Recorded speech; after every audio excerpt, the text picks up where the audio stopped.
Folks in YouTube land, can you see us? There we go.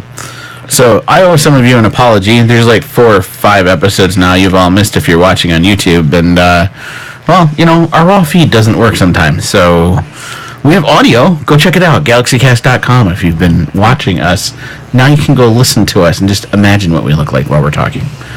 So we have several things we're going to talk about tonight. I hope you guys are excited. Here we go. We're our next episode. By the way, this is episode... Ooh, I should look that up before we start. I think it's 206. Seems about 205, right. I think I just put up the other day. That was our discussion about The Last Jedi. Actually, it is 205. You're right. Ooh, We just Eric's put up on top 204. of his game. Have you guys listened to 204 at all? I did put it up. Nope. I have to go check my feed. I'd have to actually subscribe to the Facebook page and the Oh, podcast. yeah. Get social. Yeah, Yep. I'm not very good at that. Okay, ready? Ready? I see it. The first review of The Last Jedi. There you go. That's the one. Yeah, it's on my feed. It just popped up. Cool. Hey folks, welcome to this episode of the GalaxyCast. I have with me tonight 4 people in the studio, not 3. Sorry, Gary. I have with me Eric the artist. When are we going to get a solo trailer? I have with me Tara the Inquisitor. Porgs are cute! And I have with me Gary the Stud. I got a red cup. And I am Bob Chrisman, your host. I don't know what to say anymore. I'm just lost. I don't know. Captain America rocks. I mean, that's the best I got going for you right now. He does. So we have several things we wanted to talk to you tonight about. So we're going to get right into it, and I'm going to really quickly give you a rundown, and we'll talk about them. We're going to talk about Brie Larson's Captain Marvel suit reveal. We're going to talk about Rian Johnson's explanation of why the Knights of Ren weren't in The Last Jedi. We're then going to talk about a fan theory about Rey and Kylo Ren, and then the Star Wars mid-season premiere trailer for Rebels. So lots to talk about, so let's get right to it. So we finally saw this week the reveal of Brie Larson's Captain Marvel suit. Not through an official photo. It looks like set photos. It definitely is set photos. There's no doubt about that. It looks like they got tweeted out. First off, Brie Larson. Does she look the part? She doesn't have the haircut everyone was expecting. Yeah. Yeah, I gotta admit, I wasn't expecting longer hair, to be honest with you. I was expecting... I think because there's a picture up there, I think she cuts her hair or it's styled differently there or something. Well, I think there what you're seeing is her hair is being blown up out of space like it's in 0G gravity or whatever you want to call it. But I don't know. I expected the shorter... Actually, what I was kind of hoping for, but that's because I like the haircut, is the one where she's like shaved on the one side and it's long on the other. That's what I think a lot of people expected, but... I expected that too. This just didn't match that expectation. Of course, who knows? In post-production, maybe they'll make her hair look amazing and we're all wrong. Who knows what they're going to do? So a lot of people are thrown off because when you look at pictures of this, and I could kind of understand this,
Marvel suit, if that makes any sense. okay. So if it's the Kree suit, you're okay, but if it's a Captain Marvel suit, you're not. Yeah. I don't see any reason why they would take the red, though, out of the iconic either. Captain Marvel I don't suit. know. I think even if this is either green screen or a real suit, I think eventually the red outfit will come into play. Yeah.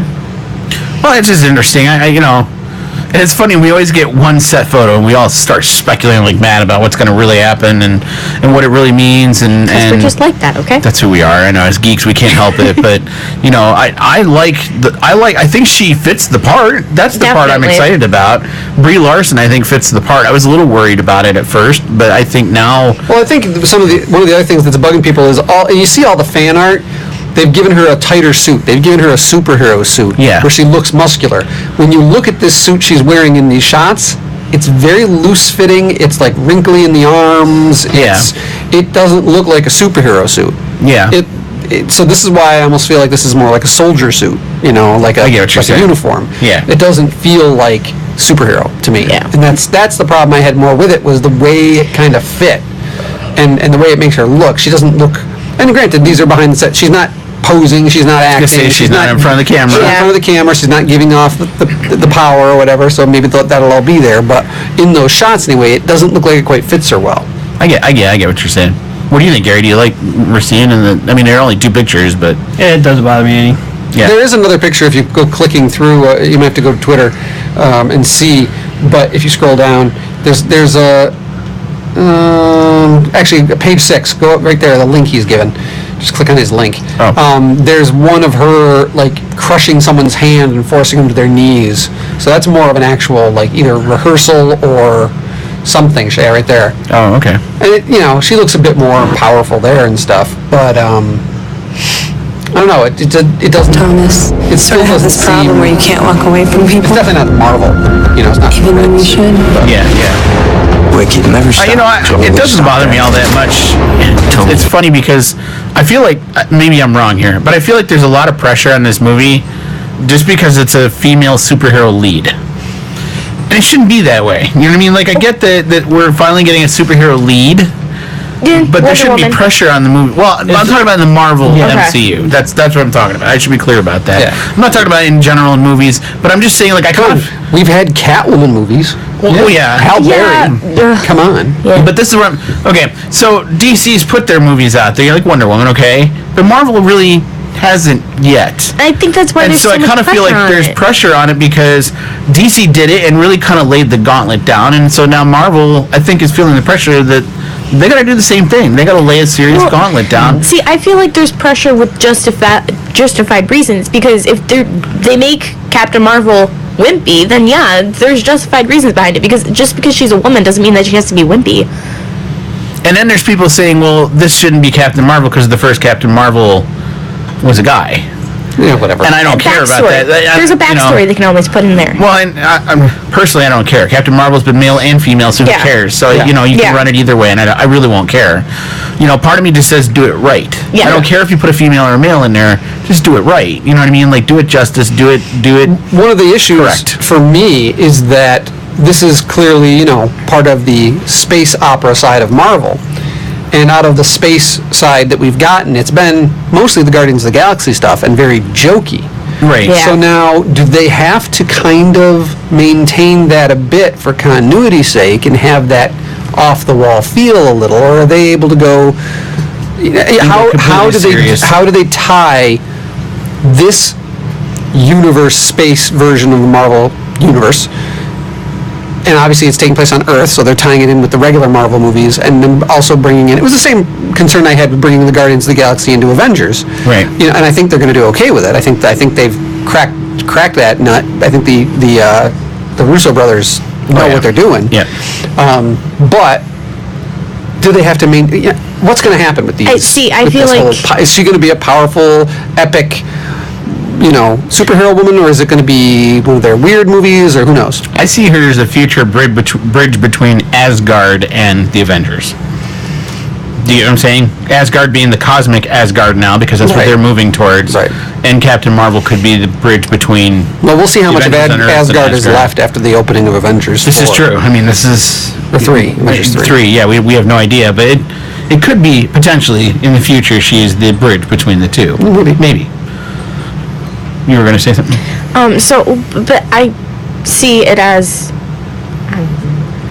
You don't remember? No. Okay. How about Gary? We haven't heard anything from Gary on this suit yet. On the suit? Yeah. Yeah. I'm okay with it. Maybe there's a button that she pushes like in Back to the Future that makes everything tight. Heck, go to the Marvel Universe. Spider-Man's outfit. Yeah. In Homecoming, he puts it on, hits That's a true. thing, It's and a form thing. fits him. Yeah, form fits him. So Yeah, maybe there's a Nike button like his sneakers. You know. Oh, it's like Marty's jacket. And, Yeah, that's that thing too. Yeah. Except maybe the sleeve will actually work on this one. Yeah. Okay, let's talk about our next subject, which is the one that Eric wanted to bring up tonight because, it is an interesting topic to talk about. One of our greatest complaints when we reviewed The Last Jedi in the last episode was there was no formidable use of the Knights of Ren in Star Wars Episode 8. Knights of Ren. They were mentioned briefly by Luke, and that was it. I think. Were they even mentioned? They were mentioned, and then they showed kind of a shot of where they burned down the temple, but that was it. Well, that's the assumption you made. They were tiny. They burned the temple down. They were tiny though. But they didn't really say that they became the Knights of Ren. They just took members of the Jedi Order and left. Right. He didn't specifically mention the Knights of Ren. I thought the name was mentioned. I don't think it was, to be honest with you. So that leads me in, either way, it leads me into my idea. And one of the big issues I had with The Last Jedi was the feeling that it was disconnected from the mythology that J.J. Abrams had started. That he had started lines with Snoke, started line with Rey's lineage, started lines with the Knights of Ren. And even though I didn't enjoy The Force Awakens, I was interested in seeing where those storylines played out, which added to my disappointment and angst over The Last Jedi when every single one of those were either not mentioned, not touched upon, or turned out to be nothing. So I started thinking, this feels like there's a disconnect, and we were talking about it, and many people are convinced, no, this is Lucasfilm being run by Kathleen Kennedy. They have a story group. They're keeping details together and all that. Well, basically in this article, and I think he's done it on Twitter and wherever in interviews, Rian Johnson has basically said he didn't have a plan for the Knights of Ren. Yeah. That he was trying to figure out how he could use them. So that statement right there tells me there was not a story idea in place for the Knights of Ren going forward than J.J. Abrams giving them a name and throwing them in the scene, and that was it. If there was a story group that was planning that out, he would have had those plot lines to try and deal with, or at least, Or had some sort of idea what was going on. Right. Or it would have been his choice to not address that, but he's clearly saying, I didn't know what to do with them. So it's not like he was being directed in a certain way on what to do with them. So, if that's the case, then my whole feeling of disconnect is kind of being proven true. It's almost the Lost approach of J.J. Abrams to set up story elements and be like, someone else is going to solve this for me, someone else is going to figure it out, and then when they don't know what they're doing either, they either ignore it, drop it, and it's got that feeling of a season 5 of a TV series where you're saying to yourself, well, what about these storylines? It's only the second in a trilogy. You mean like season 4 of Rebels? Yeah, season 4 of Rebels, season whatever of Lost. So it worries me, going forward, that is there a plan for why Kylo Ren is what he is and powerful as he is, and why Rey's doing what she's doing? Or are they they're writing it as they go? I think it actually gets worse than that. I can't believe I'm saying this because of all people to be saying this, it wouldn't be me normally. Rian Johnson has said several different things to several different people. First off, he said, well, what if the Knights of Ren were the Praetorian Guards? That was one of his ideas. That was mentioned in the article. Prior, right. Well, in this article and in several articles prior, I kind of thought so too, till I counted the number of Praetorian Guards. It doesn't line up. Well, he even said in an interview, he decided not to go that route. And then later he says, well, they're not. But he had said earlier they could have been. Right. So it's like he was feeling it out. Were people cool with that idea? Oh, they're not. All right, they're not going to be. Well, he says they would have added another layer to, he wanted it to be about his betrayal of Snoke. Right. And his trying to pull Rey to his side. And if the Praetorian Guards had ended up being the Knights of Ren, it would have added another layer of complexity, him knowing these people, and why wasn't it, would have not... This is it would have basically been too much for the scene. And I'm sitting there going, so clearly, we don't know what to do with the Knights of Ren. Right. Well, and he did mention in another article that he didn't want Kylo Ren killing his brothers out of the Jedi Temple, because then what does that say about him? That's kind of like, but wait a minute, you're about to make him the new Supreme Leader, so wouldn't that make him Snoke. more powerful, not less? Like, so he's almost contradicting himself in an effort to defend himself. So it all comes back to my other theory of why J.J. Abrams decided to come back and film 9. And why do you think that is? Because he wanted these story elements to actually lead somewhere, and I feel like he is disappointed with the fact that the Knights of Ren weren't touched upon. Nothing happened with Rey and the breadcrumbs he left. Snoke, who was a big mystery, got slaughtered. I know these were not his ideas, and I think he wants to. I'm wondering if he was disappointed in The Last Jedi, but everybody's saying it publicly. Right. You know, I'm wondering if he's like, that's not where I wanted the movie to go. You know, and now he feels like I can come back and write it or go and what I wanted to do. At least the Knights of Ren are still there, and I can do something with that. And you know, it seems, but it worries me because when the original trilogy was made, Lucas knew, and I've made this point before, that Vader was Luke's father, and never touched on it the first movie. He said, well, I'll do that if I get to do a sequel. If not, no one never needs to know. It's got that whole serial cliffhanger feel. Right. And then when the second movie came, he said, okay, I'm going to continue with this. You know, there are story threads that he had plotted out, and granted, they change along the way, but he had written treatments for a 9-part arc and decided the middle 3 were his favorite. And that's what he started working on and detailing. And granted, it changes as it goes. Technically, it was a 12-part arc, if you remember. He had the 3 after Return of the Jedi plotted out, too. That's 9. Sorry, it would have been 9, right? Sorry. It was a 9-part arc. 9-part arc. He had it so part of me says, I'm curious.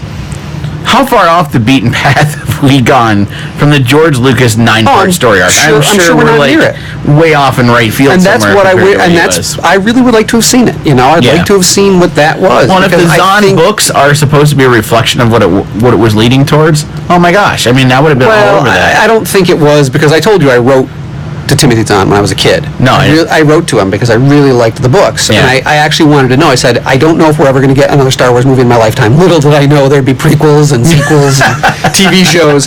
This was when the books came out. We didn't get anything more. So I'd read the first 1 or 2, and I wrote him a letter. And I was just curious. I said, am I reading? You know, I'm sure you get asked this a lot, but am I reading what would have been 7, 8, and 9? Right. Or what? And he says there's not been any input from Lucas on my stories. This you need to think of as 6.1, 6.2, and 6.3. And that was exactly in his letter he sent me. Well, that's kind of interesting, because he's actually said in interviews with newspapers and other material that he had read the scripts and that he based part of it off of that. He didn't say that in my letter, but maybe he's just, you know, he's got to be quiet to a kid. So maybe, I'm just a little kid. I mean, so anyway, that's this article basically lends itself to my fear that they had set up story threads that to me were really cool. I think should have already been planned out way in advance, and they weren't. And now you get, I can't help but feel the disjointedness of it all, and that was part of my problem. And is it possible to fix it at this point? Can J.J. Abrams really fix it? Because, I mean, really, Rian, in his effort to be different and to change the way we're looking at Star Wars, literally just put a thermal detonator in the middle of Star Wars, went with everything. I mean, there are some things that aren't, I mean, he can. The only major thing, there's 2 major things that I feel you can't come back from. Luke's death.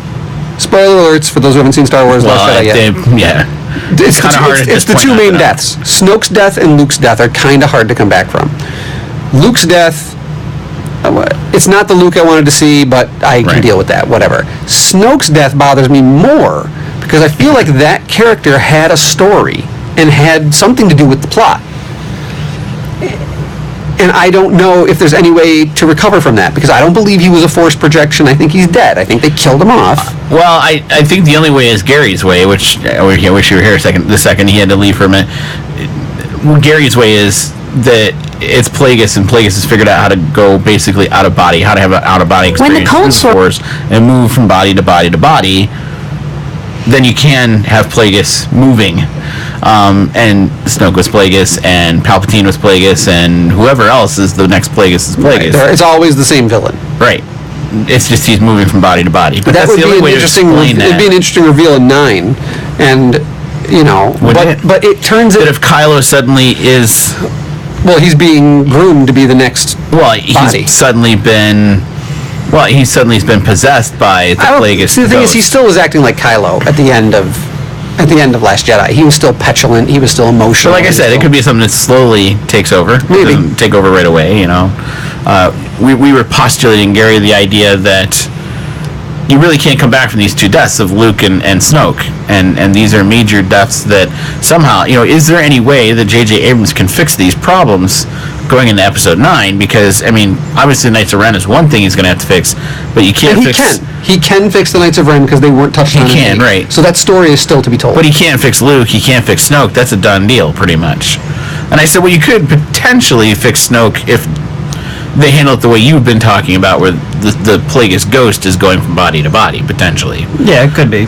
And I can But- see that being a big reveal of 9. It could be, you know, I was there in the beginning. I was there, you know. Right, this, I've when you been least there. expected me, I've been here all along, I've been here you know. the and- entire way, and that's... Well, if Snoke actually is Plagueis, though, he could still come back because he was able to prolong his life. Right, Even when Palpatine dropped the temple on him, true.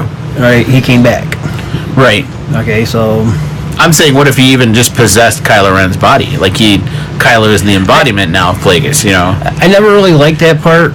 I know. Even in the Legends books with Exar Kun Yeah. possessing Luke, I think it was, or somebody. Yeah, I forget who it was he And, possessed. I never really liked that part, but What if the next movie starts, much like this movie started, only minutes after the end of the last one, and we're on the ship in space, and there's people running everywhere trying to do repairs, you know, they're trying to keep the Snoke's ship together, and we pan to the throne room, and there's just a bunch of bodies lying around, and there's Snoke's upper half, and then suddenly the hand grabs the floor and starts pulling himself, and he's alive, cut in half, and they bring him back, and he didn't die. He's too powerful. He Darth Mauls himself. He Darth Mauls himself because of his strength in the Force. You think you could kill me that easily? You know, blah, blah, blah. I don't know. It would be interesting to see if they do that. I mean, although it goes back to what Ryan said he was going to do all along. Snoke is Snoke, Rey is Rey. You know what I mean? Like, if you go back to what he always said, he did exactly what he said he was going to do. I mean, like it or not, that's exactly what he did. And that's he fine. played that role That's perfectly. fine. But I feel like, going back to my original idea, this whole article makes it very clear there were not story threads laid out to plan long-term story ideas for this trilogy.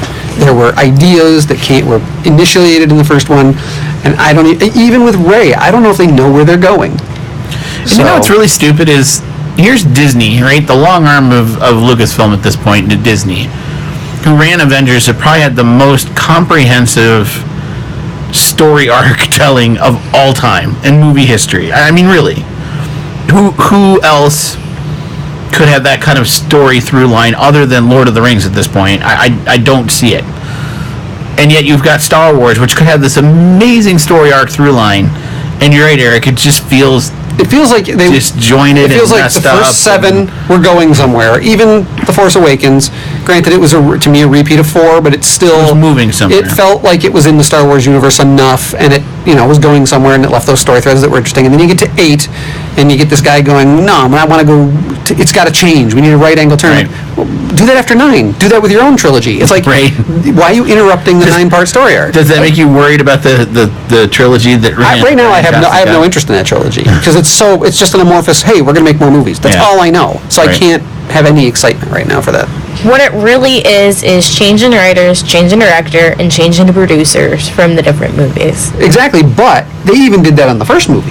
The I first know, trilogy, but- the The trilogy's first trilogy were had a written, different director and producer for And every writers. single writer for every single movie. but it had Lucas behind the scenes the Right. entire way. And that's not happening this And time. I don't feel like it is. It's supposed to be Kathleen Kennedy. well, that's the thing. Like, everybody was like, "Well, that didn't happen for the prequel trilogy." No, yeah, it did. It did. It was- he It wrote was all Rick three. McCollum. Well, yeah, and Rick Lucas McCollum kept it directed all together. three.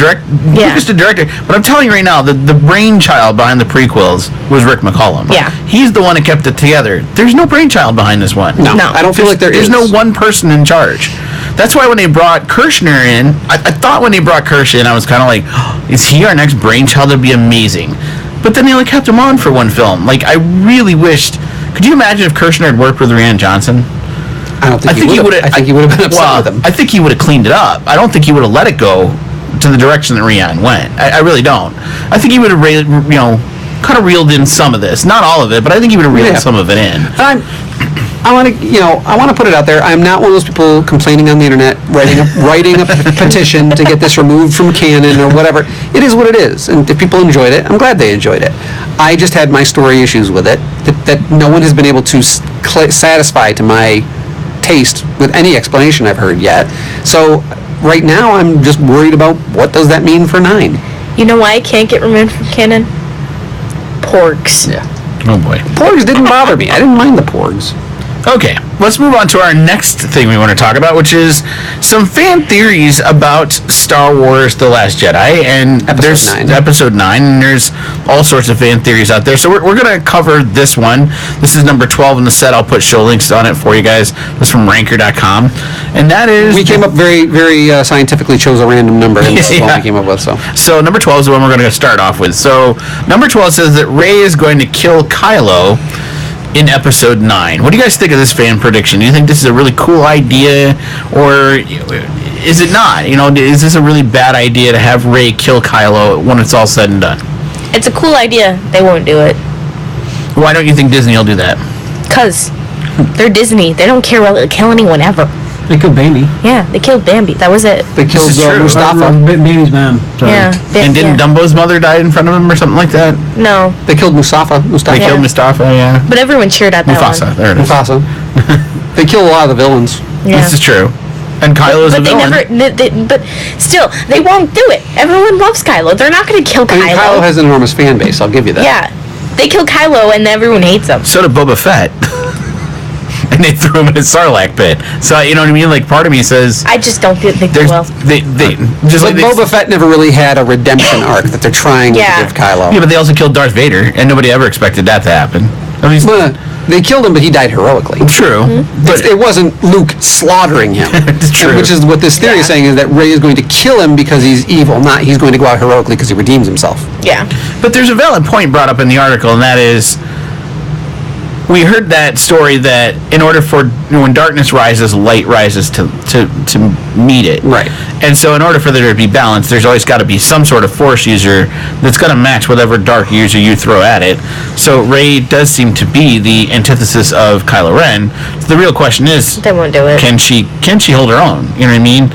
Can she hold her own against Rey and the Knights of Ren? Like all of them. I mean, to me that would be impressive. They make her too wimpy as it is. They won't make her kill all of them. If Rey holds up against Kylo Ren and the Knights of Ren, then what does that make Kylo Ren? Right. I mean, what do you think, Gary? What I predict is Kylo's going to get killed by her, and just as everybody wants to be triumphant about it, she looks down and you see Kylo's saber right through her.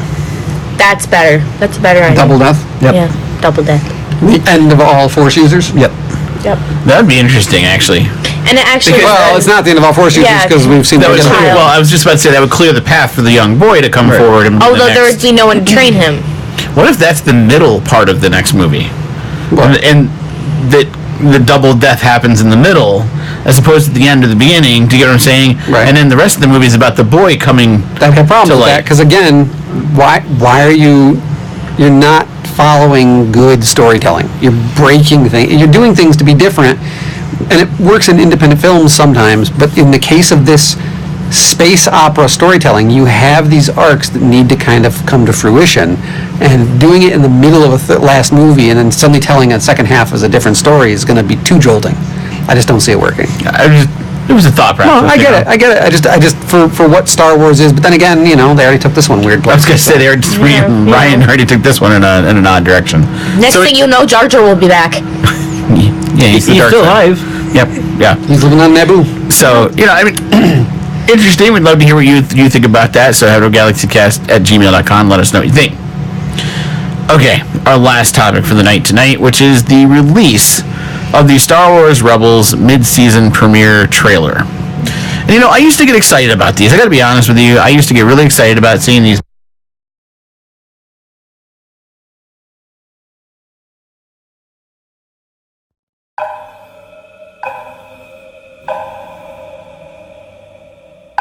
I've learned so much about life, about being a good person. If not for you guys, I'd be back on the Thal just waiting to be rescued, like everyone else. Ezra, you have never been like everyone else. What exactly am I looking for? Nothing and everything. That doesn't help. Trust yourself. Trust the Force. I could see what they were thinking. You must have established a deep connection with them. The Force is trying to tell you something. Listen to it. We have hope. Hope that things can get better. And they will. Is it wrong for me to protect my friends? How did I choose to win? The question is... We are rebels. Fighting for the people. It won't be easy. We can't back down just because we're afraid. That's when we need to stand the tallest. Your voice started something. That something has grown bigger than I ever imagined. We can do this together. Let's go get Hera. You're in terrible trouble.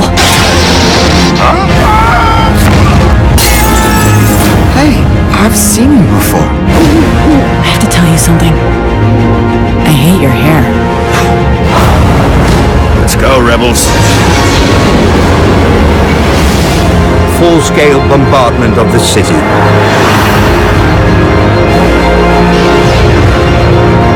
Is a Bridger mine at last? Hang on!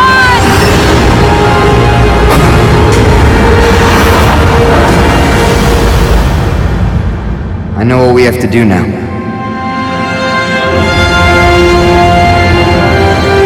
One last lesson.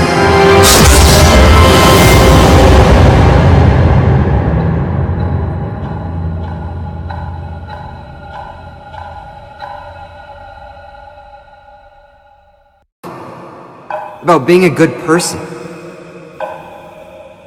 If not for you guys, I'd be back on the Thal just waiting to be rescued, like everyone else.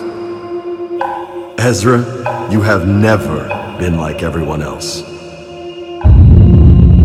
What exactly am I looking for? Nothing and everything. That doesn't help. Trust yourself. Trust the Force.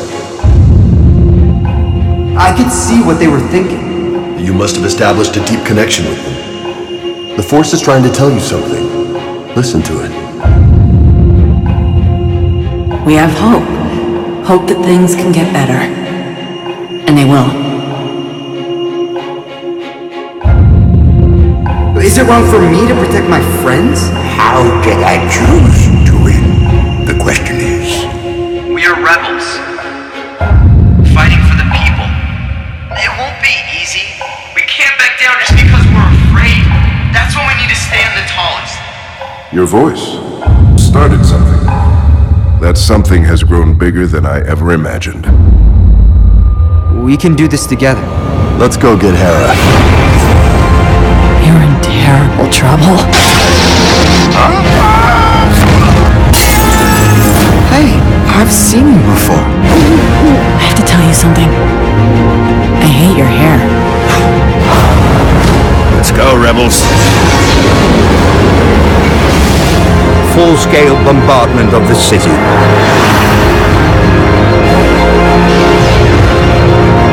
Is a Bridger mine at last?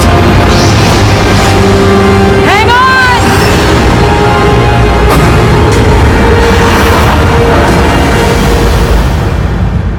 I know what we have to do now.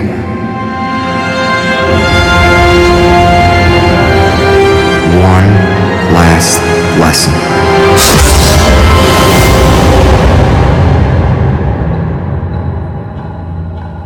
To be the drawing, it's going to be the voice because the voice is the actual person who played Palpatine. That is a nice touch. Yeah. But they leave you wondering, is it going to be a turn for Ezra? He wanted to kill Ezra, or he wanted to use Ezra? You know, it's like, what? Right, there's a lot of things left to be wondering about Ezra and in this situation. Yeah. I don't think Ezra's going to turn. No. I know that's been our big question. I don't think he's shown enough evil time. He's been too good all the way through the series. If he does turn, it's going to be too much again too fast. Because, granted, he had a little bit of a dark side in like the very first season when he brought that giant creature out of the pit. He's, once in a while been a little angry, but he's in no way, shape, or form been dark enough to... He's always been on the side of helping people and doing things like that. So I don't see... Unless, the destruction of Lothal drives him crazy and turns him bad or something. He goes for power to try and revenge them. And I'm going to go a different way. What if he just goes gray? Not dark, but gray. Like he goes rogue as a Jedi. Gary, for those who can't see, Gary is just shaking his head. I just hate that. I know what you're saying. I hate the gray Jedi. I know you do. Period. I know. But I like the gray Jedi because they believe in the use of the Force. They understand the use of the Force. But they also don't believe in the whole don't use emotion, the restriction of the Jedi Order, they don't agree with because they feel the Jedi should be allowed to use their emotions. Yeah, and then they become like the Bendu who can crack planets in half and all that. That's bullshit. Well, I don't agree with that part of it. And Bendu, I think, is a little extreme, too, And that's the other question. Do we get to see Bendu again or not? No, Bendu's dead. What was left? He died season 1. Didn't he get killed? I don't believe he got killed. Wait, wasn't Maul looking for Obi-Wan and went to Bendu? No. What happened with Bendu? Thrawn came and attacked the planet that Bendu was on. Right. And that's when he got mad at both sides. Oh, that's right, yeah. And he faded from reality. Right. So he's a Force ghost now. Yeah. So you really think he's a Force ghost? Well, I just kind of assumed he was still alive, but maybe I'm wrong. I didn't see it that way. He did his bit and then just faded out and went back to living in the ground. That's kind of the way I saw it. But he regenerated into the Ahsoka Tano. And back to the whole Ezra thing. They aren't going to kill him. We all know they aren't going to kill him. I don't think they kill him. And they're not going to turn him to the dark side, so they're just going to end it as it is right now. Now, what I see happen is he faces off against Palpatine. Palpatine beats the crap out of him. And he becomes the Slicer hacker, whatever it is in Last Jedi. The Benicio del Toro character? Does that age line up? I guess I never thought of that. Because if you look at his face, he's got the scar on his cheek, just like Ezra does. Does the age line up, though? It kind of does, because you're talking... I guess, end of Return of the Jedi would probably be what, about... Excuse me, hold on a second. End of Return of the Jedi is probably about, 5 years after Rebels right now? Correct. Yeah. The trilogy? Yeah. And then another 30 beyond that. So add 35 years to Ezra, put him at about 50 something? Yeah. 12, so 47, 48, 50, yeah. And that Benicio del Toro looks about 50. Huh.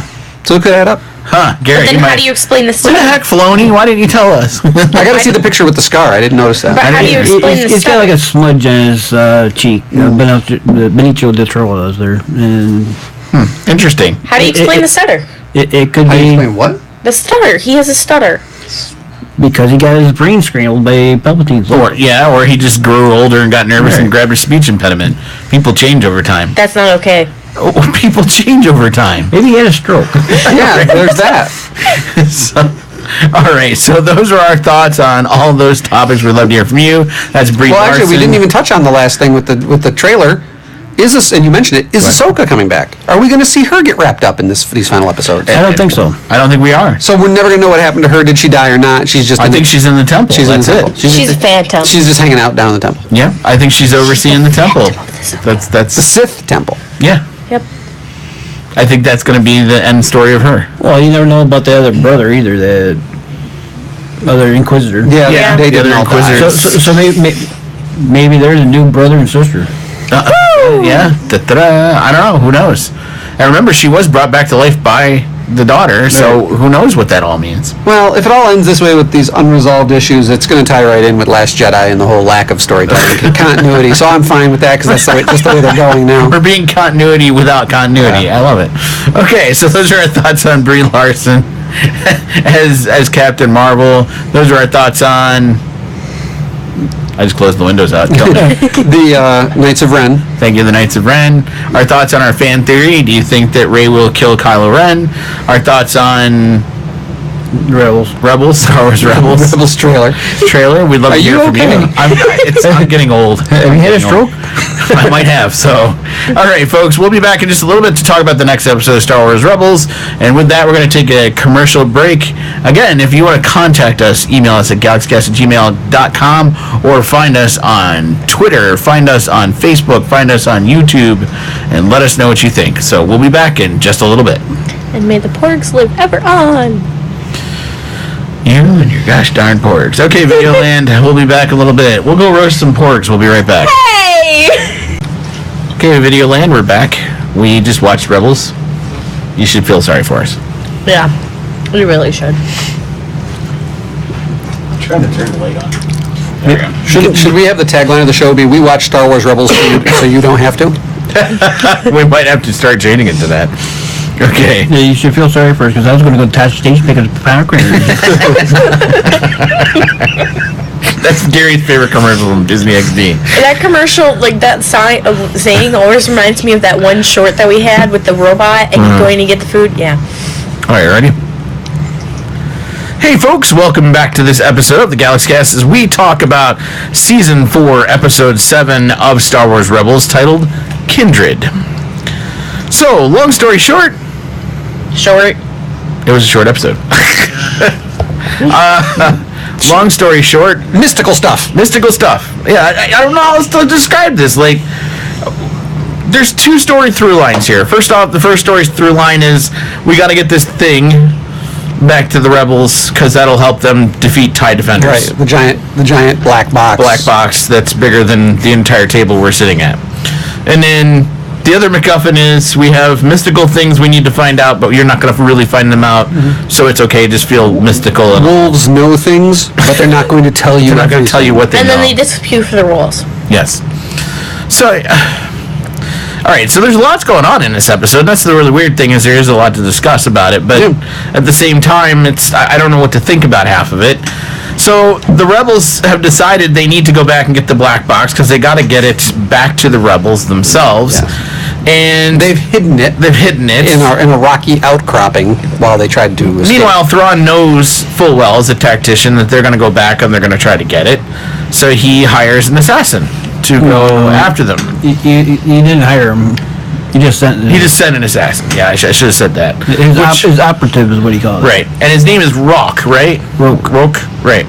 And I thought it was interesting because the minute I saw Rook, it was the voice of Warwick Davis. It was Warwick Davis apparently the whole time. That's really dropped that pretty low. No kidding. That's awesome. But actually, it's kind of funny. That makes me like that character just a little more. Way more. So Rook, as soon as we saw him, I kind of figured out what he was, and you two were like, "Wait, what?" And I don't know why I clinked. Okay, first off, it's Thrawn. So part of me said, "Well, it's Thrawn. It's either Isan Almari, which isn't going to work. Salamanders, right? Isn't going to work here, or Nogri, and of course, Rook looks like a Nogri. So Gary went and looked it up while we were watching it, and sure enough." He's a Nogri. He is a part of the Nogri race. This is now. If I'm wrong, correct me if I'm wrong, Gary. This is the first time we've seen Nogri. Correct? I don't think they've been in a comic book. I don't believe they've been in a movie anywhere or TV series. Well, I'm pretty sure. During my research, they said there's one in Rogue One. Really? Yes. There was a Nogri in Rogue One. Yes. Now I'm gonna have to go back and watch Rogue One again. So. You're going to have to find that. Yeah, I'm going to have to find that too. That's interesting. I was not... Huh. Probably just a... Did it say where? So we're naming here. We're name checking a race, and for our younger listeners who may not know what we're referring to. We're dropping names here. Way back after the Star Wars Return of the Jedi in the 80s, and no one thought, there's going to be any more Star Wars movies in the late 80s, early 90s. The Dark Ages. Timothy Zahn, the author, was given permission to write a sequel trilogy of books called Heir to the Empire. It was the Thrawn trilogy, wasn't it? Yes, it was called the Thrawn trilogy. It was the Heir to the Empire. The Last Command was one of them. Yeah. And I can't remember what the third one was. Dark Empire? No. No. Heir of the Empire, Last Command, and something. But basically, it was where Thrawn was introduced. It was where the idea of the characters, the Force canceling animals, the Ysalamari, were introduced in that. We got longer stories with Luke and Mara Jade It really was Dark Force Rising. It's Heir to the Empire, Dark Force Rising, The Last Command. And it was a great trilogy. For those who haven't read it, if you want to go back and get a little bit of old-time nostalgia, good Star Wars, it felt like Star Wars to me when I read all 3 books. Great rating. I'm sorry. Timothy Zahn did a spectacular job Can I just ask a question about the books really quick? Does it pick up after episode 6? Yes. It starts after Return of the Jedi and tells the story of young Luke Han. Before there's no kids. You know, Han Solo doesn't have any kids yet because they came later. Leia, isn't she pregnant? I think in the first one. Maybe I don't know. I think she's pregnant in the first book, though. But anyway, so it's we're talking before the entire Legends universe was written. Right. It started the books. It introduced the Nagri, the Calamari. It also introduced Mara Jade. Yeah. It introduced the idea that there were more smugglers out there than we really realized at first. And I think it actually introduced the first clone Jedi. It correct. Jump-started the resurgence in Star Wars, I believe. Well, I really do truly believe that too, Gary. I don't think there would be. I still have stuck to my guns on there would not be a prequel were it not for the Timothy Zahn series. It was really a fantastic series. It kept people interested in Star Wars, and I'm not joking, Tara. When I know you laughed, but it was called the Dark Times. It really was for Star Wars fans. Really? Because there was nothing. I mean, comic books gone, except for this Timothy Zahn series that came out. I mean, there was no movies, there was no TV shows, not even any. Not even the Ewok adventures, because that had already all happened. That was a couple years past. And the toys were awful. That's when the Power of the Force series came out from Hasbro at that time. That came afterwards, though. Did that come after? I thought that came during this period of time. I think it came after. Okay, so it literally, it was a vacuum. There was no Star Wars anywhere. It just didn't exist. There was no cosplay going on. Nobody was even costuming groups. No nothing. It was all. It was just kind of dead, and so it was kind of like... Because we never thought there'd be any more Star Wars. We thought it was done. Right. That's completely shocking to me. So real Star Wars fans, when the first book came out, I remember the clamor when Heir to the Empire came out. I ate through it. Like, everybody had to go get to this book and go see it and check it out, and I have to admit, I'm not much of a book reader. You know that. I read through that book in 2 weeks. I mean, like, whoa. And for me, that's a big deal because I don't read books, and I just don't. 4 days for me. Yeah, I was gonna say it probably was like. I'm a slow reader, don't kill me. But it took me 2 weeks. I just couldn't put the book down. That was for me 2 weeks. That's me not putting the book down. Yeah. Trust me. I mean, for me, that's a big deal to read a book in 2 weeks and get it done. Right. So, I read Lord of the Rings in 3. So I mean, that was a big deal. I mean, and. I think we all have that nostalgia connection to those books. Those of us that lived through that era. Never going to forget them. I am never going to forget those books just because they whetted my appetite for Star Wars when nothing else was there. And I will always have that love for those books. So I liked the homage to the Nagri here. It's kind of funny because Eric... Which brings us back around to what the Nagri were. They were the basically assassin... race that was his personal guard. Well, and okay, the story behind them was they were the Star Destroyer crashed on their planet, right? And Vader helped them out, and then Vader's the one that enslaved them all, right? No, he didn't enslave them. They literally became his personal guard. Okay, that's right. And they used Vader had put the combat skills into their already superior hunting and everything else. He knew they could be a good tool. Right. And that's what he used them as. And didn't he use wasn't part of the rule with them? Didn't he use part of them to hunt some of the Wookiees down too? I think the Nogri played a role in Kashyyyk and crushing the Wookiee world. And, I think so, yeah. There was a couple places where Nogris played major parts in what was going on with the Empire. Yeah. So yeah, I mean they played a major role. And they're throughout all 3 books. They revered Leia. Yes. Because she was Lady Vader. Yep. They worked for Thrawn, but they didn't like him. Right. But they were indebted to the Empire at that point, Correct. so they basically grandfathered in to servitude with him. Yeah, quote unquote life debt. Yeah, life debt. So it was they were a big part of the story. So suddenly we have not only do we have Thrawn appearing from this original trilogy, now popping up in Rebels.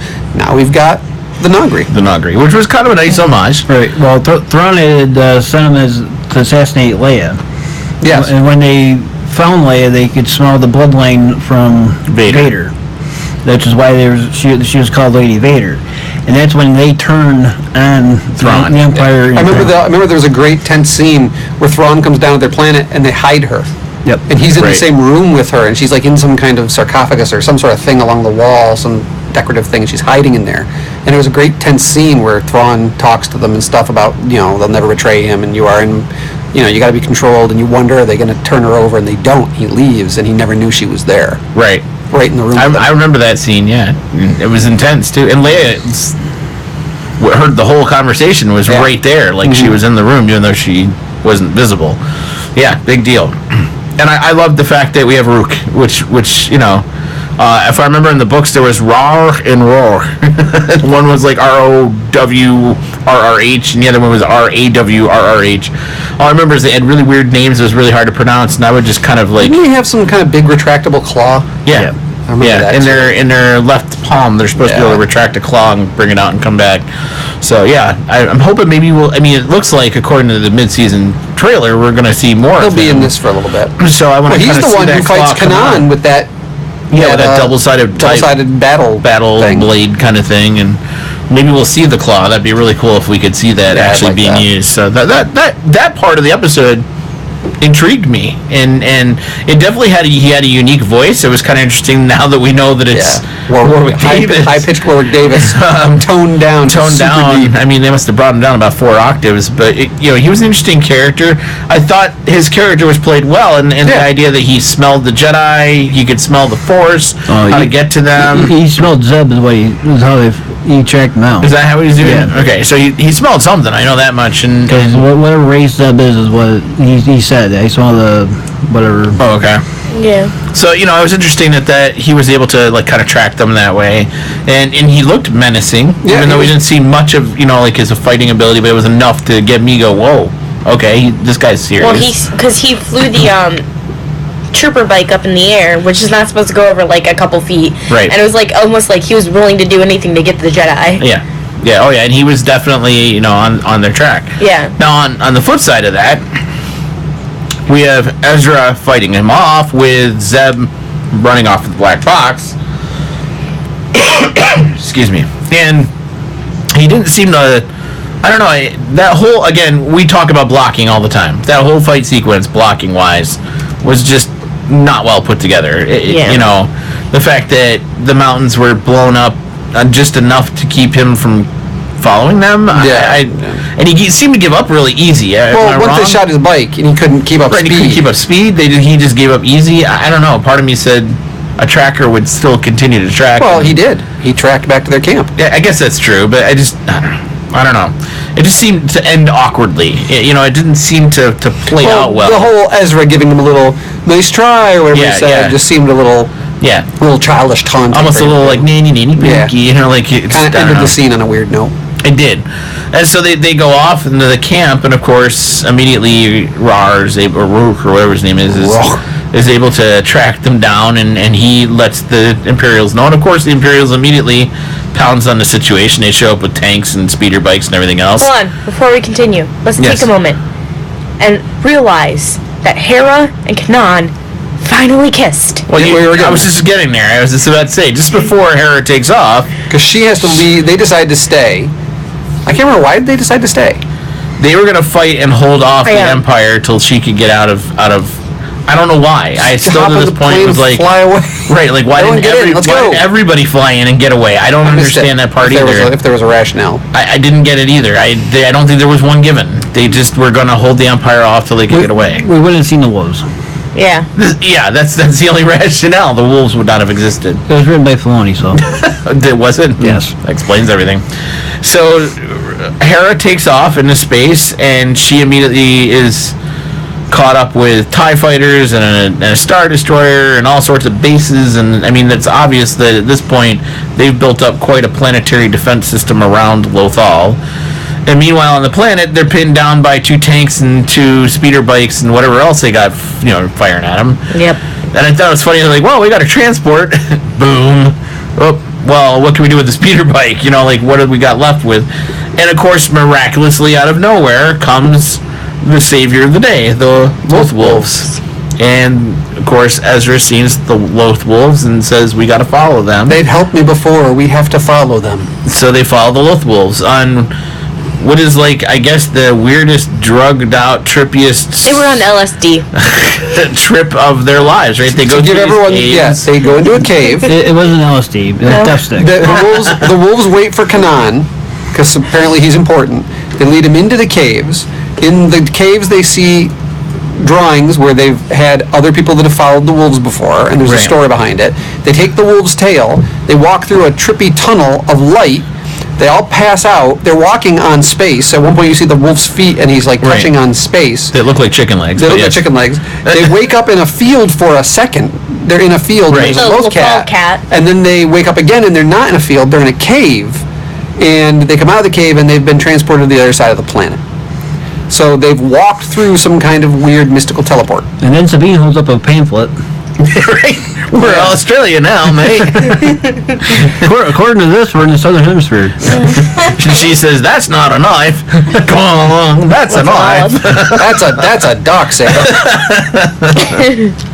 Well, you're right, though. She pulled up this pad like, we're in the Southern Hemisphere now. Wow, we went through the center of the planet. She referred to Google Maps. And it had to well, the thing is, where did you get it? Recalculating. Where did you get it from?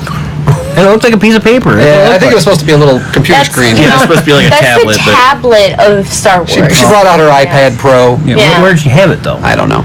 Tucked in her bra. But yeah, speaks the one that might do it herself. It's okay. It's all good. Tara would do it too. So then the wolves talk, and they say Kanan's last name, which we learn is Doom. Is Doom. He's Kanan Why is Doom. his last name Doom?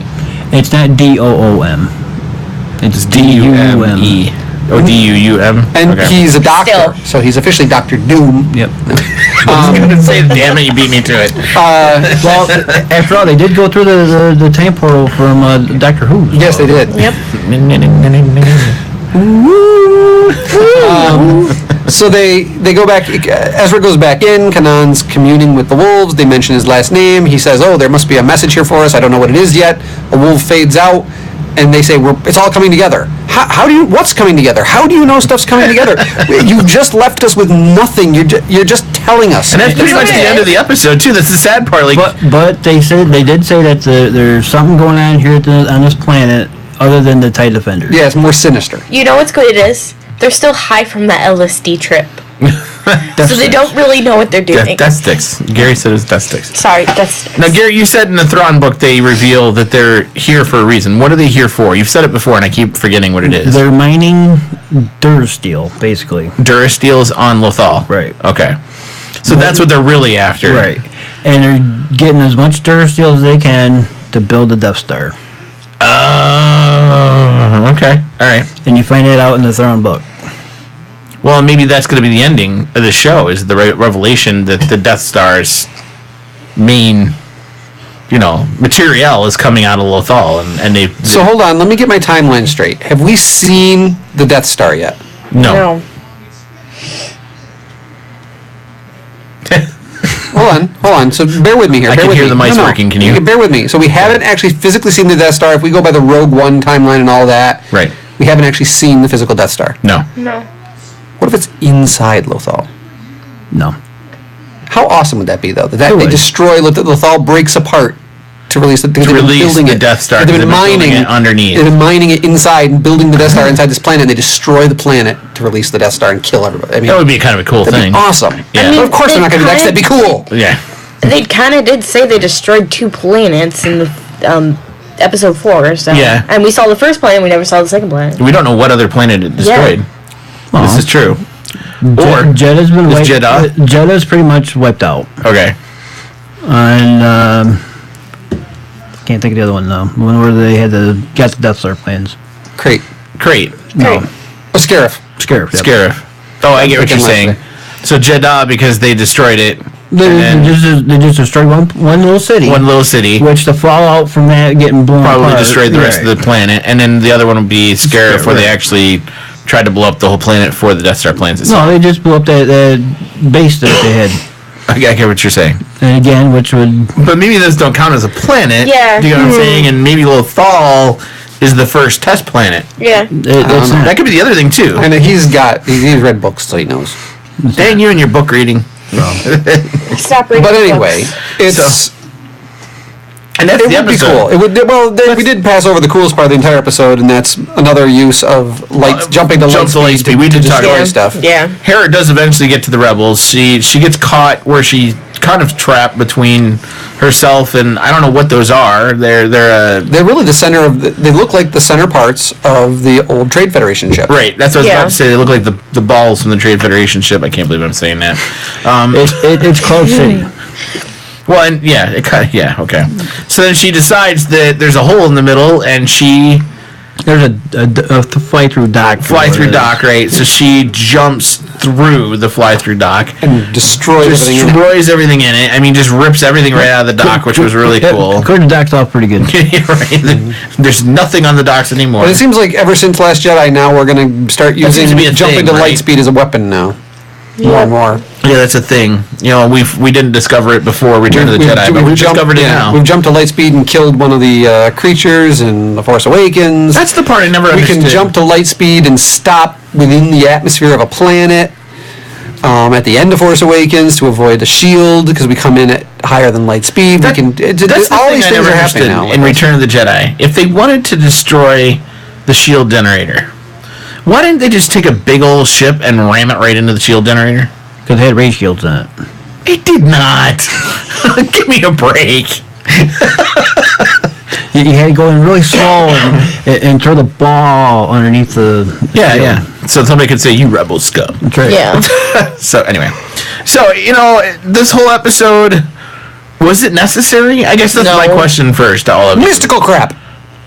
Was it really necessary? I mean, did you feel like it was necessary? I feel like it wants to be necessary. That it's trying to lead this big overarching story. It's all cut. But the thing is, they have to tell you. They're not giving you enough, so they literally have to say the line. Overt. This is important. This is important. It's all coming together. Are you paying attention? Yeah. It's like we shouldn't have to do that. That's bad storytelling. When you're marketed as teenagers, yeah, but when still, you that's see my that, point. But that's my point.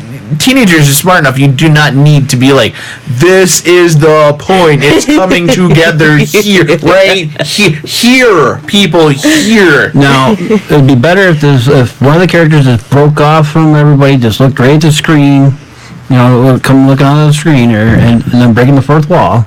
Yeah. And said, listen, this is what's going on. This is important. And then turn back, yeah. That's what the Lothcat's supposed to do. yeah. If you didn't know that. Other than say the word doom. And then you can hear the guy from Jurassic Park say, see, no one cares. It just seems like it's the same kind of.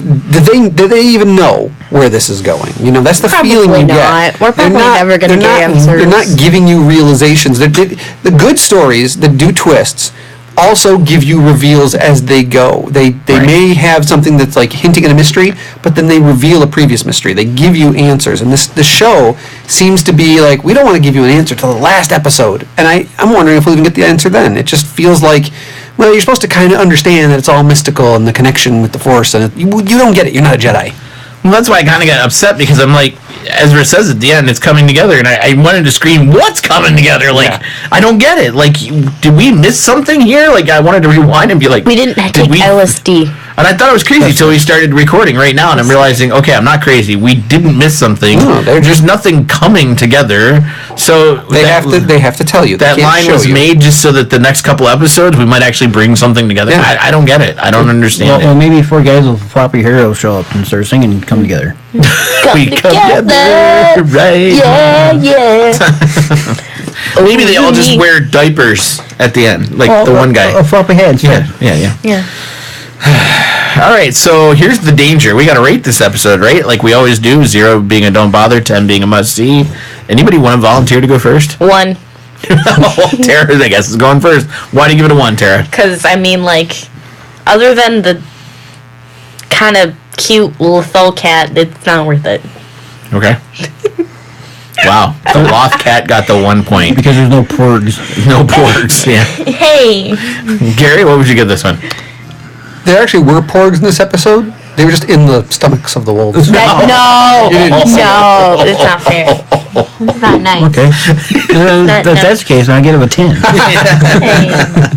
What would you give it? I'm going to give it a 5. Okay. The introduction of the Nogray Was cool. was the main reason. Okay. And I did like the jump to hyperspace through, the Hera did. Okay. And Ezra asking the wolf if he knows his way to San Jose. So. Do you know the way? Yeah. So, I was going to give this one a 4. For the same reasons, actually. I would have been lower. I would have given it a 3 or 2. The Nogri was a definite positive for me. I liked seeing that, although I'm not sure I liked the way we used the Nogri. To me, the Empire should be respecting the Nogri. He's a big deal, and they should be respecting him more, not less the way they are. They never did. They never did. What's that? They never really did. Never really did. They were a slave race. Right. That's true. They never really were. The Empire never respected them. That's right. The only person that respected was them Darth Vader, was wasn't it? Right. So I'm used to seeing them from Vader's point of view, and okay, so that part I get, but I still give it a 4 because to me, there were so many wasted opportunities in this episode. I still don't understand why the box is so important. Nobody's really explained that to me, other than what they get some readout on the TIE Defender. You could have done that with a computer and sent the information. But if they could do that by Rogue One, why can't they do that here? It's so important that we've had to dedicate. Is this the 3rd episode? Third episode about the TIE Defenders now at this point. Why is that so important? I don't get that. I think what you're going to find out is it's got more data in it than just on the TIE Defender. So you think this is data maybe about the Death Star? Right. Okay, but then tell me that, or do something to show me that. Well, all you really needed is have Thrawn or Price say, we have to get that box back before the plans. The project's not done yet. We need those plans back, or something like. If you'd have done that one-liner would have been like, oh, now I get it. But you didn't throw that in there. So if that's the case, I needed to know that. Loth Wolves, I'm not convinced about them yet. Still, I'm not convinced about them. Don't see the big deal. Again, they say that they're a crutch. Yeah. And I don't see the big deal that they dragged them through the center of the planet or whatever it is they did. They're the sonic screwdriver of Star Wars right now. Apparently they are. So to me, that it just none of that clicked, and so therefore I can't give it any more than a 4. So, Eric, what would you give this one? I'm a Gary. I'm a 5.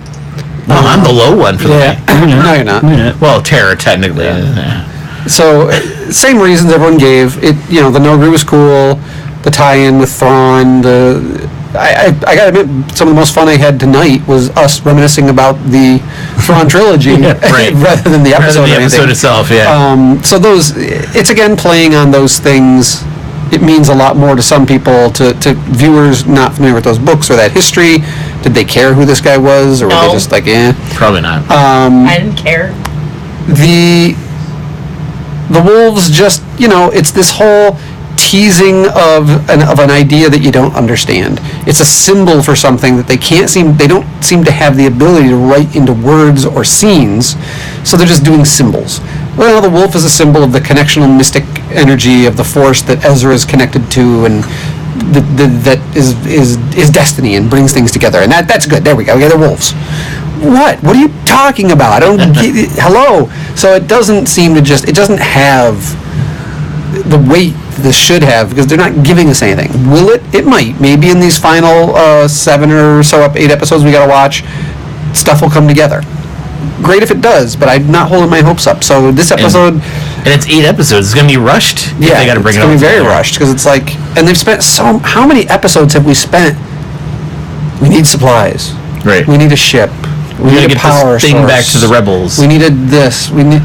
I'm tired of this being about inventory management. Can we have a story that's dramatic and has an arch? So, okay, let me ask you this, guys. Do you care anything about the Ghost Crew? No. I'm interested in seeing what happens to them. I mean, we're this far along, so I'm curious. But I'm not emotionally invested in the more. I mean, here's the thing. I don't care if they live or die. I'm just interested in seeing which happens, and that's wrong. Part of me says if they all got on the Ghost and they go shooting up into space and somebody shoots them out of the sky, I'm not shedding a tear about it. If that's what you're going with, Yeah, Gary. that's what I'm asking. Right, like I would not be shedding a tear about it. I'd be like, huh, I've invested 4 that's seasons. how they're ending that season. I've invested 3.5 seasons here, 4 seasons of whatever, we're in the 4th, so 3.5 following them. So I want to know how it ends, but I'm not. To me, it's like a car wreck. You see a bad car wreck, and you want to know how the two cars got like that, but. So you're saying we're basically rubbernecking rebels? We are. We're like, rubbernecking rebels. Well, look what's going on over there. Let's see. That's what I'm saying. Yes. Well, we wouldn't be here, right? I mean, if we weren't rubbernecking this whole thing, quite honestly, we wouldn't be here. We stopped the car and we're analyzing what happened to the car. Well, we are. That's what we're doing. We are, but only because we don't know what the hell else to do. The accident wasn't that big a deal. It was not even a fender bender. You know what I mean? Like it's that low on the, gee, that's interesting moment that. Quite honestly, if we weren't doing this, I mean, I wish this. We've said it. If we weren't watching this podcast, we might not even be watching the show. That's the sad part. I don't know if I would. We're not watching this. Sorry, we were recording this podcast. I don't know if I'd be watching Rebels. Gary's kind of watching. Well, see, I actually have been hoping for a long time that they'll just die, but I know they won't because like this kiss. This kiss should have had some serious build up here that we should have cared. Okay, so and it's like they kissed. And I'm like, oh, okay, they did it. Did I say something that really bothered me about the kiss? Go ahead. Where was the Han and Leia music? They don't love each other. You could have put that behind that, and I'd have been like, no. They don't love each other. I wasn't even music behind it. They would have been relying on a crutch that you're familiar with and nostalgia to make a scene better. But it would have been awesome. I would have made an emotional connection to that kiss. The way they did it, no connection. Now, out of the 4 of us here, the only person that really cared about the kiss was Tara. That's why she got a 1. I only cared because... Yes, they kissed! Yeah. Because I was so sick of the whole entire, let's almost kiss, but not. Let's, act like we like each other, but don't. You know what the two of them are? They're the Ross and Rachel of this episode series. I mean, seriously, they're going to get together, they're not. They're going to get together, they're not. They're going to break up. Kissed. Yeah, they're going to break up. They were on a break. He's going to go cheat on her. They're going to show up, and Heather's going to be like, you're finally rescuing me. He's going to be like, we were on a break. And like I said, I've been shipping Zeb and Kanan for a long time now. Yeah. Just like I was shipping Joey and Ross. So. And you know what we didn't have any of in this episode? Chopper. Oh, that's true. Where the heck is Chopper? He died. We haven't seen him in He flew off of Hera. He did. He flew off of what? With Hera. Hera. He's not wrong. Did he get on? Yeah. Oh, that's right. He was on in the ship. But it was like a brief she said, he got to turn on the warp drive. Right. Yeah, that was his it. moment. Yeah. Jeez. All right, so they don't seem to care. They don't know what to do with these characters. They never have known. And Hera said, warp speed now. Yeah. Okay, so those were our thoughts on this episode of Star Wars Rebels. Send your hate mail to galaxycast@gmail.com, or maybe you agree with us. I don't know. Maybe there's a lot of people that do agree with us. Or find us on Facebook, or find us on Twitter, or find us on YouTube, and let us know what you thought, because we definitely had some strong opinions about this episode of Star Wars Rebels, and we'd love to hear from you. And as we always like to say here in the Star Productions Studios, May the Force be with those who listen. To Jai Dillion. And shatter points. You had to add the shatter points, didn't you? Okay, folks, that's it. Good night. We're signing off. Yeah, this was a rough one, but we made it. I'll see you later. See you later.